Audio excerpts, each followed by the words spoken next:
Welcome to Love Thy Lawyer, where we talk to attorneys about their lives and careers. I'm Louis Goodman, and today I'm honored to be speaking with Sam Mollaei. In 2015, he quit his job at a law firm and developed a legal funnel. In doing so, he created a law firm that worked for him and not against him. He developed the knack of law firm automation. He's collected over 3,500 five-star Google reviews and has helped hundreds of lawyers get more clients and have more free time. He's recently published a book called Virtual Law Firm Secrets.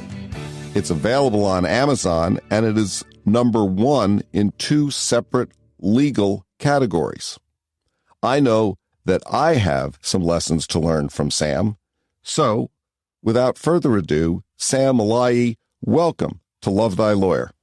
Thank you so much, Louis. I love our lawyers, so super excited to share a lot of secret sauces with your audience.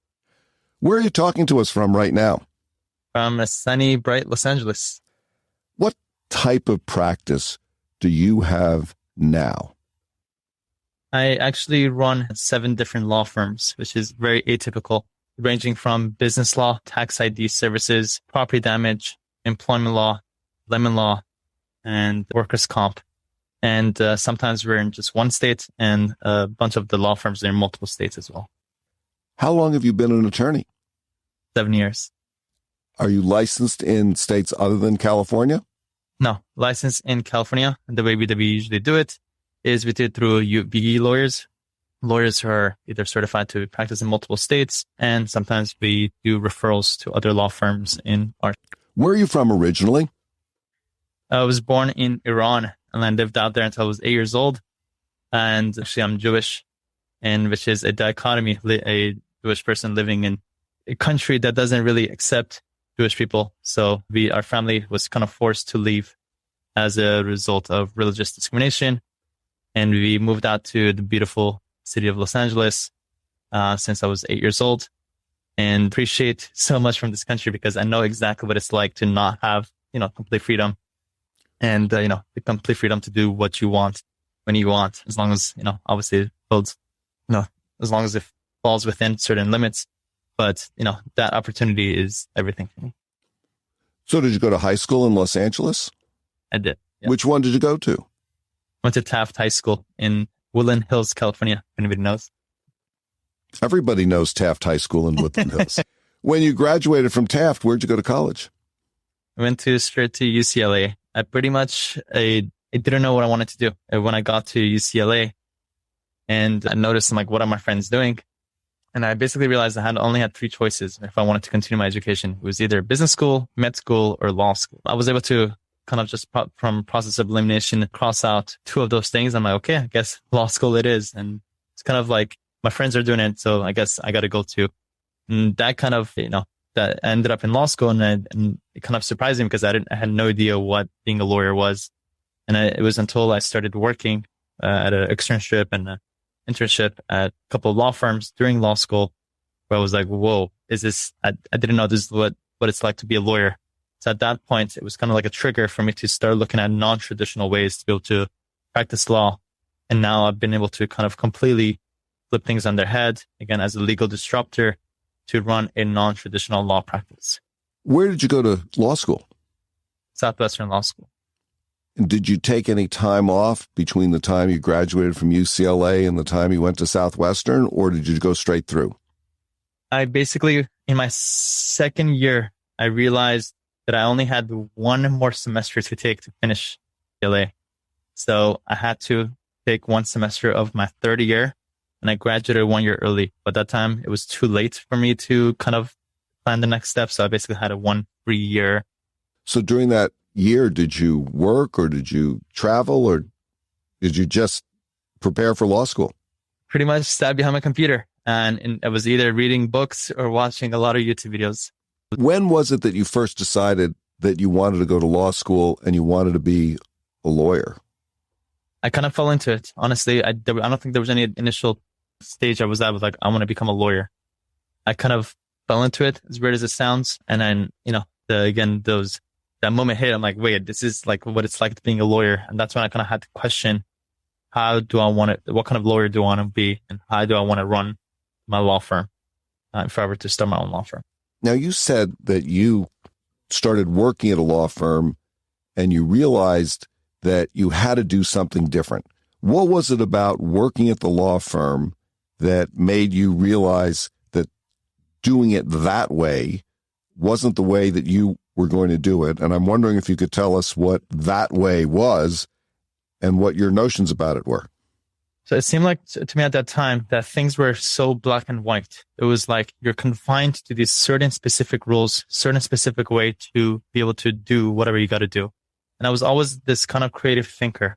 I was a outside the box kind of thinker, sometimes a contrarian, where I kind of question things. I'm like, this is not probably the most efficient way to do it, or it doesn't have to be this way, or there's a faster way, or you'll be able to possibly do it another way. And I started questioning those things, and it drove me insane. I'm like, this is not, there could be much more efficient, quicker ways to do this.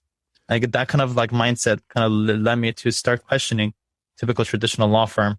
And then that's when I started learning about concepts of virtual business and automated business and also scalable business that I started applying for my law firm.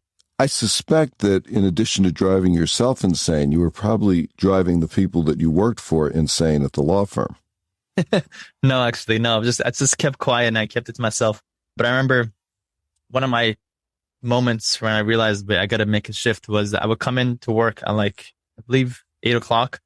By 8:05, I was already looking at the time and I was like, that's not good. If I'm already looking at the time at 8:05, it's a major concern. So that's when I started it was basically soul searching, just trying to find anybody, any book, any videos, any article that I could find to start kind of, I guess, figure out another way to be able to take where I am in life and be able to use it to my advantage, but do it in a, again, non-traditional way. Okay. Can you explain to me how that thinking started and where that thinking went, and just kind of outline what brought you to this notion of virtual law firm and how you developed the idea and then implemented it? Sure. So my epiphany came when I read Tim Ferriss's 4-Hour Workweek book. If anybody who hasn't read that book, it's I think life-changing, game-changing for a lot of lawyers, where I got exposed to those 3 key principles. The virtual model, which basically means you're not tied to any physical time or location. You go to work on your own schedule from anywhere. Second, it exposed me to this whole idea of creating an automated system for a lot of the operations to be automated, to take off those tedious and repetitive tasks off your hand. And the third idea, which is I think the biggest part of it, is scalable actions. Instead of doing things that are one-to-one interactions, for example, instead of having coffee meetings with people or having one-to-one interactions where you do one thing for one output, instead, what if I could do one thing that could have many outputs, such as making one video that hundreds of people could watch, versus me having one conversation directly with one person. So those 3 are kind of really expanding my mind. I'm like, what if I could apply this to the legal market? And I started looking around, I'm like, is anybody applying these? And I realized there weren't that many, if any, applying these. So I'm like, I'm going to be the first one to start implementing this stuff for my law firm. So I went away from the traditional way. I'm going to stop having client meetings myself. What if I create a system for me to meet people on Zoom and maybe even be able to delegate that out? What if I could, whenever I onboard new clients, what if I get them to fill out this form and this form could automatically fill out all their paperwork for them? So I started implementing that, and I basically made a rule of thumb for myself. Anything I'm going to do for my law firm has to check off those 3 bullet points, those 3 elements. Is it virtual? Is it automated? And is it scalable? And if it broke any of those rules, I would not do it, no matter how much money it could cost me in the short term. I stuck to it, and little by little, I started the results. Again, especially with that scalable part, that kind of led me to kind of grow very quickly. My first 4 years of my law firm was able to quadruple my growth. And ever since then, the past 2 or 3 years, I've been able to from double to 2.5x of the growth. Again, applying those principles. And then most recently, I've been kind of tapping into leverage, how to take advantage of leverage, which could be defined by either leveraging other people by hiring more, or technology and automation, or media or content to be able to duplicate myself over and be able to replicate myself to be able to grow quickly. So those are the key principles. Those are like the main key principles that kind of lays out what actions I take on a day-to-day basis. Can you walk me through the process from the point of view of the client? I mean, first of all, could you describe to me a typical client for one of your law firms, and then how that process works from the client end of things? So let's talk about lemon law. Lemon law is somebody who has usually a newer car, 2017 or a newer car, and it's been having some issues. And you have to take it into the dealership to repair it. And if you take it to the dealership multiple times, you may have a claim against the car manufacturer. So what I do is I put up ads, and the ads say, hey, if you've been having car problems, then you might be entitled to get paid. And what I do is in my little client generation system is I ask qualifying questions up front. Hey, tell me about your case. What year is your car, etc. I collect that information so that I don't have to require somebody to go in and qualify every single lead. We could qualify usually about 80% of our leads just through that part. If they qualify, great. Let's set up a system to automatically follow up with them and contact them right away to get them signed up.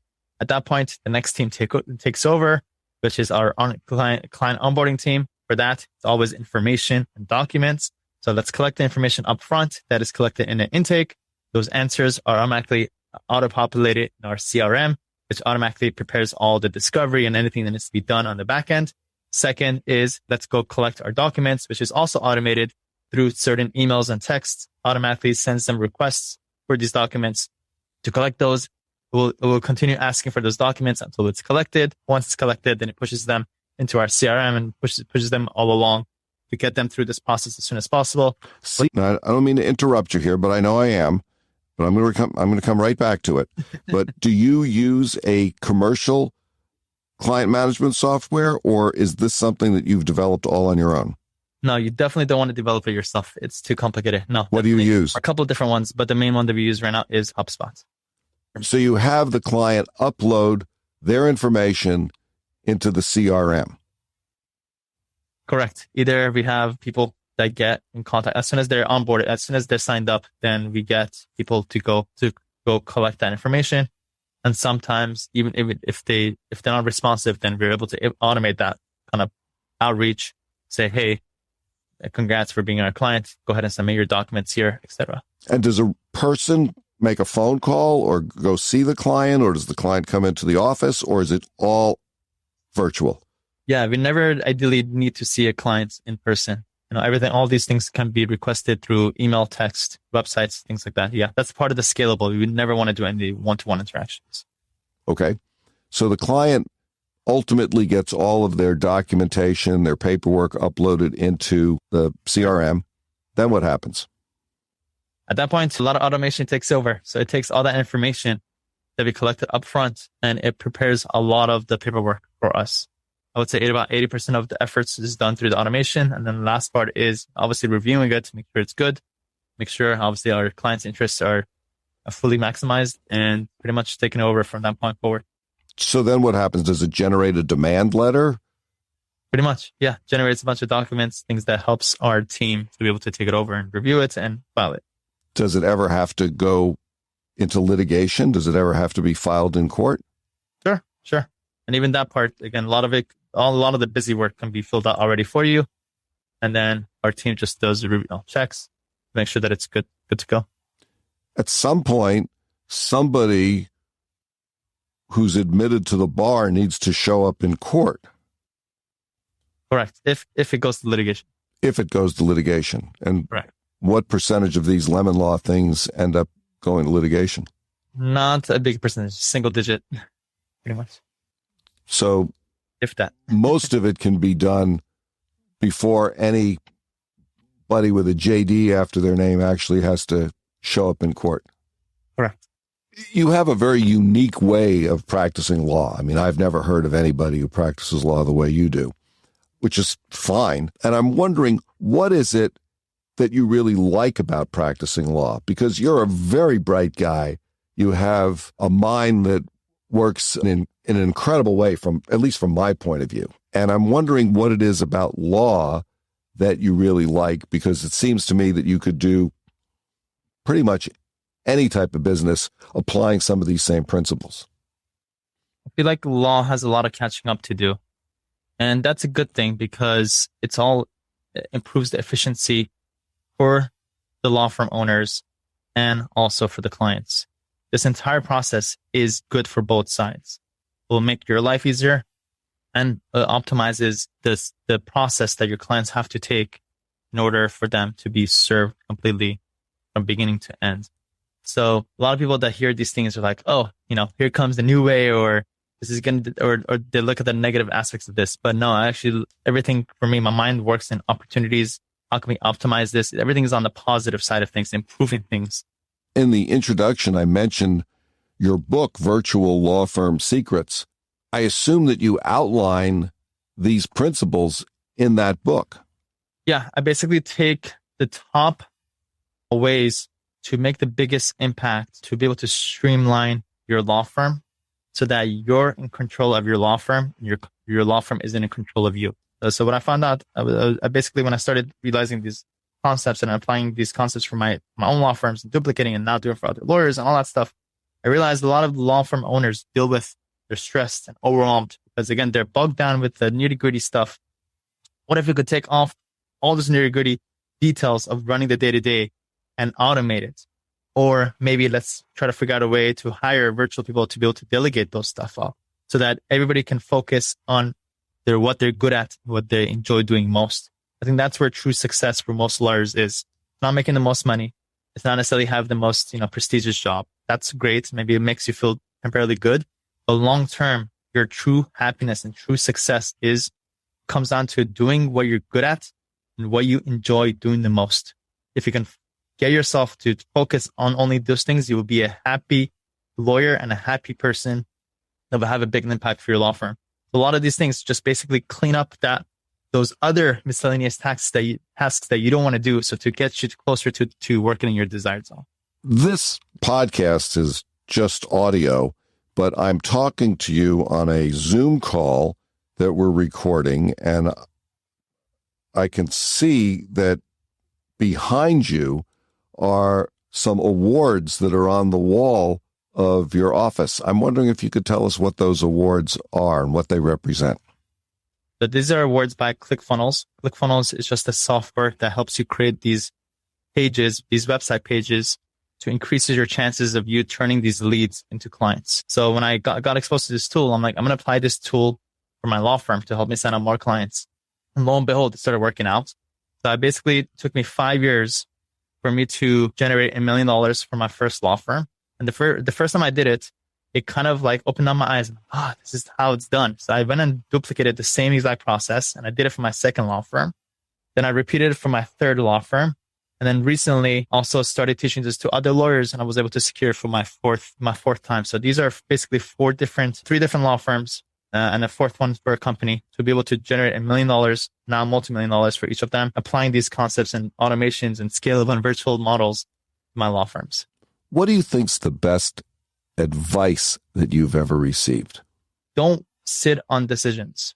Do you provide any coaching to attorneys? I do, actually. How does that work? I started 3 years ago when I started applying these things for myself, and it was a proof of concept for myself. I'm like, okay, now let me go on a journey to pass this on. Always had a vision to have a tutoring company. When I was in high school and college, I had a successful tutoring company, and I kind of had to let it go because I went to college and, law school happened. And then at one point, it was a couple of years ago, I wondered, like what happened to my tutoring company vision? And I realized, I'm like, wait a minute, for the last couple of years, I have been tutoring, and I've just been tutoring lawyers. It's been doing great. 400 lawyers have joined our program so far across multiple practice types, both transactional and litigation lawyers.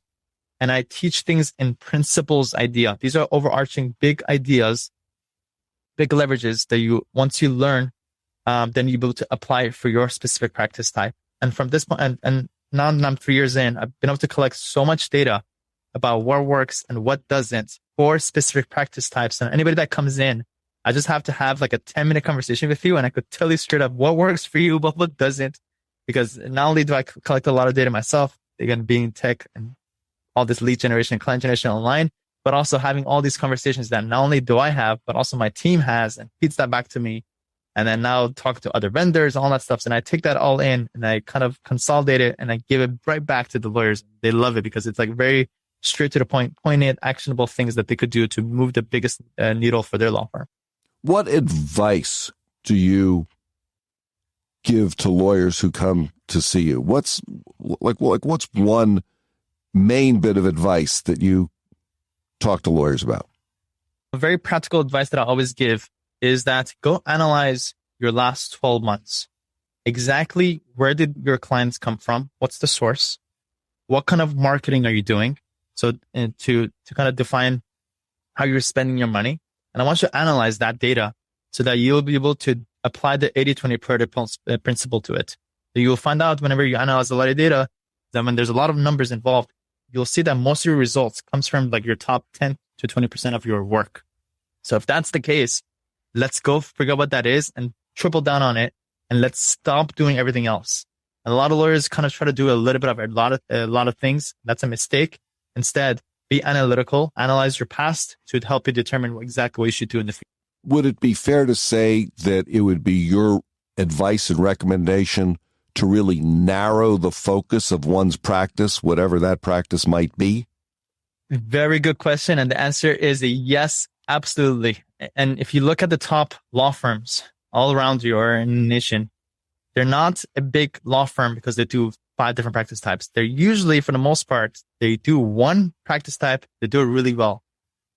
And you have to differentiate yourself out by focusing on a niche, specific practice type. And I could give some secret sauces, some secret information. A lot of people try to do it based on the specific practice type or specific niche. Instead, the niche should be the who. Niche down on the who, not the what. Okay, let that sink in for you. Niche down on the who. You get a certain types of people and you ask yourself, what is the biggest problem that they have at their life? And how can I resolve that? The who and the specific problem that they have. And then how do you go about targeting the potential clients? Clients comes in and let's get into client generation and let's simplify it because a lot of people are like, when they don't know, how to get clients. So I think the best thing is to simplify it. So clients only come one of 2 ways. Okay. That's it. One is either organic. Organic is usually comes from you creating value. Again, this is, yeah. I don't want to get into it. I was about to go on a tangent, but organic is you creating value in the market. So that's usually, let's just say by creating videos, content, email newsletters, things like that, where you produce value, create some kind of value for your potential clients. That's one. Second is you pay for the client. Paid ads, Google ads, Facebook ads, those kinds of ways. It's usually one of those 2 ways. So, and what you do is you want to pick the top source for one of those 2 certain ways and go hard on it, go all in. And every practice type has one specific paid ad source that works the best for them. I kind of am sitting on that information that usually I share that with our lawyers. If you can pay for it, that's great. Let's go quickly set that up. If not, if you don't have money, instead you have time. Okay, let's go spend the next 6 to 12 months, pick one specific platform that we could consistently post content and provide as much value to our potential clients. If the lawyers who understand this concept and commit to it for 6 to 12 months and actually follow through are the ones that are pretty much guaranteed to clients. I'd like to shift gears here a little bit. What's your family life like and how is practicing law affected or fit into that? Very good question. And I'm a huge believer that our life isn't about, making money and business. I think that's all secondary and everything else, the non-tangibles like your family, relationships, all that stuff is the main part. So I'm a huge family man. I have a wife, been married for almost 4 years now. I have a 1-year-old baby girl. And what virtual law firm model does is it gives me the freedom of time to be able to, for me, I enjoy working from home. So I'm able to work from home, see my baby whenever I want. And it gives me the freedom to go on vacations whenever I feel like it. Can you tell us about a couple interesting travel experiences that you've had? Yeah, I'm actually totally obsessed with the country of Israel. Been able to visit 11 times in my life.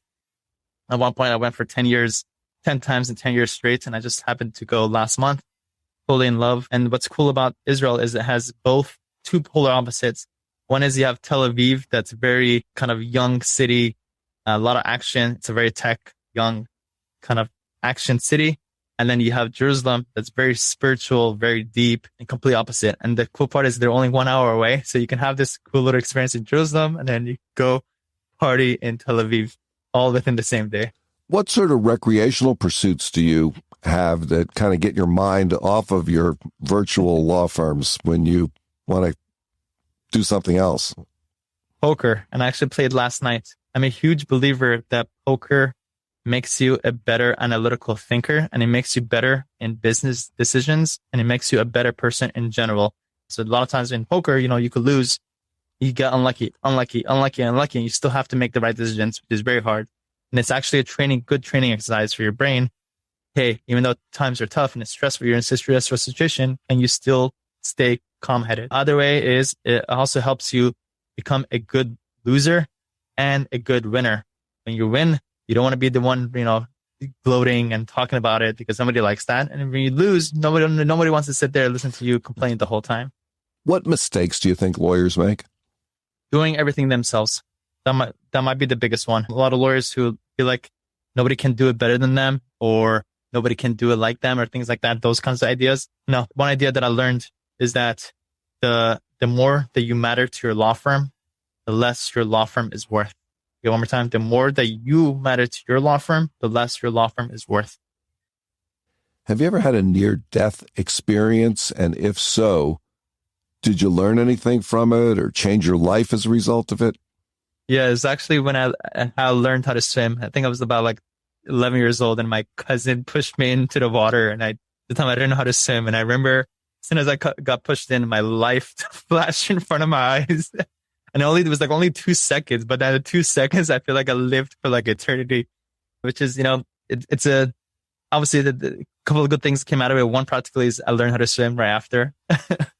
But also too is like, obviously life is short, and, be able to see your life in a couple of seconds, you realize, this is very nimble and very fragile. So, you better take it seriously. What keeps you up at night? Constant ideas of things that I could implement for my law firms, and it's nonstop, and I can't stop it. What I do is I store it. I don't ever sit on an idea. I use a tool called Todoist, which is basically, it's an app on your phone, also on your computer. What's the name of it? What's the name? Todoist. Yeah, okay. Todoist. And it's nonstop. Basically just flowing with different things that could be done. And then now I'm kind of working on like, how can I control that? Maybe I should meditate more, which I have been doing. To kind of control it so that it's not always flowing. Let's say you came into some real money, let's say $3 or $4 billion. What, if anything, would you do differently in your life? I ask this question all the time to myself. And honestly, the answer is I would be doing pretty much the same thing. Because ultimately, what do I know better? Or what do I enjoy doing most? And it's basically challenging myself to work on myself, improving myself. And 2 is making other people's lives better. So honestly, truthfully, same thing. Let's say you had a magic wand. There was one thing in the world you could change, in the legal world, the business world, the world in general. What would that one thing be? For everybody to have a morning routine to focus on themselves. A lot of people wake up in the morning and they're distracted by other people or other things that requires their attention. Obviously, it's their phone or news or your Facebook newsfeed. Instead, if you're in control of your first hour, your morning, I'm a strong believer that your morning kind of dictates your rest of the day. And what I do just recently, in the last 3 months ago, I started waking up at 5 a.m. and I go to learn at a Jewish synagogue from 6 in the morning till 6:45. There's about 40 of us, which is pretty cool. It's not just me, young people that are learning. And then 6:45, we pray until 7:30 and get home by 8. By the time it's 8, most people haven't started their work, but at this point, like 2 hours in this cool little learning mentality of kind of focused learning mentality. Now, when I start my work, I'm a lot more clear-headed and a lot more focused than most people. Let's say you had 60 seconds on the Super Bowl. Someone gave you a 60-second Super Bowl ad. What message would you want to put out to the nation? This question, I love it, Louis. You're good at it. I think giving without expecting, dropping expectations. Because a lot of people, I feel like, are stuck in this stage in their life where they just expect too much from the world, either from other people or from how successful you should be because you worked a certain amount or things like that. Drop expectations. I have no expectations for anything. And when I found out that mentality, it's less stressful. My happiness is not tied to any specific result. If somebody wants to get a hold of you, somebody wants to connect with you, what's the best way to do that? So if you're a lawyer and you kind of like these concepts that I share with you, all you have to do is just search for Legal Funnel or go to legalfunnel.com. You'll be able to go to our website, kind of check us out. If it sounds intriguing to you, then I suggest you for you to book a call to speak to us. We've talked to over 2,000 lawyers in the past 3 years. We're sitting on a lot of data, what works, what doesn't. We share that information with you and hopefully be able to provide you value and tell you more about our program. That's legalfunnel.com. Correct. And Virtual Law Firm Secrets, as Lewis suggested, it's on Amazon. Just go search Virtual Law Firm Secrets. You'll get a lot of amazing practical ways to be able to help you control your law firm. Sam, is there anything else that you wanted to talk about that we haven't discussed? Yeah, I don't want people sitting on decisions. I think that we talk about that. So if there's been a decision that you've been sitting on, should I do this or should I do that? Or should I do this or should I not? The answer, for the most part, just expect that 90% of the time, the answer is either both or yes. Sam Mollaei, thank you so much for joining me today on the Love Thy Lawyer podcast. It's been a pleasure to talk to you. It's been a pleasure, Lewis. I would say one of the top interviews I ever had because you're a deep, analytical guy. I love it. I want to give you props for everything you've been doing the last couple of years and appreciate everything you do. That's it for today's episode of Love Thy Lawyer. If you enjoyed listening, please share it with a friend and follow the podcast. If you have comments or suggestions, send me an email. Take a look at our website at lovethylawyer.com, where you can find all of our episodes, transcripts, photographs, and information. Thanks to my guests, and to Joel Katz for music, Brian Matheson for technical support, Paul Roberts for social media, and Tracy Harvey. I'm Lewis Goodman.